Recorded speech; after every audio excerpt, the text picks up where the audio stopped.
السلام علیکم ورحمۃ اللہ وبرکاتہ۔ حضرات، آپ کے سامنے میں ایک حدیث پیش کرنے جا رہا ہوں۔ سیرت کیا ہے؟ قدمائے محدثین بافقہا مغازی و سیار کے عنوان کے تحت فقط غزوات اور ان کے متعلقات کو بیان کیا کرتے تھے، مگر سیرت نبویہ کے مصنفین یعنی لیکھک نے اس عنوان کو اس قدر پھیلا دیا کہ حضور رحمت عالم صلی اللہ علیہ وسلم کی ولادت و سعادت سے وفات اقدس تک کے تمام مراحل حیات، آپ کی ذات و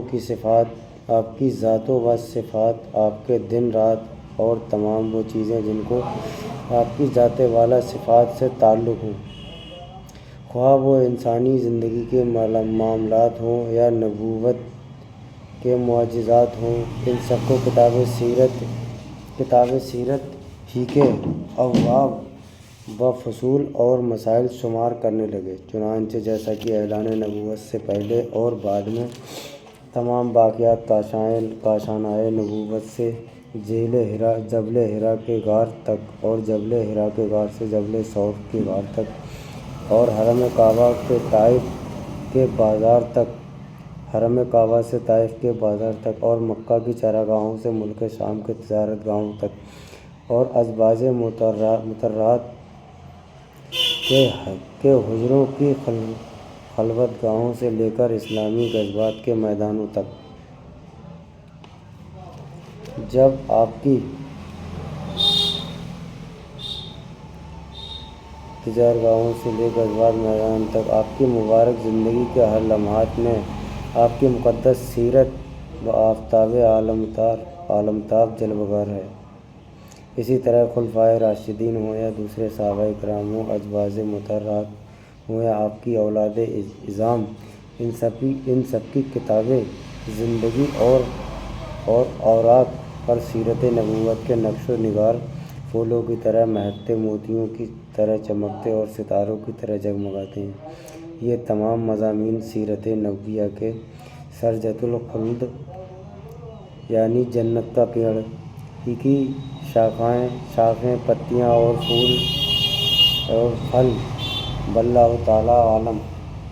ملک عرب یہ مہادیپ ایشیا کے جنوب مغرب دکشن پشچم میں واقع ہے۔ چونکہ اس ملک کو تین طرف سے سمندر اور چوتھی طرف سے دریائے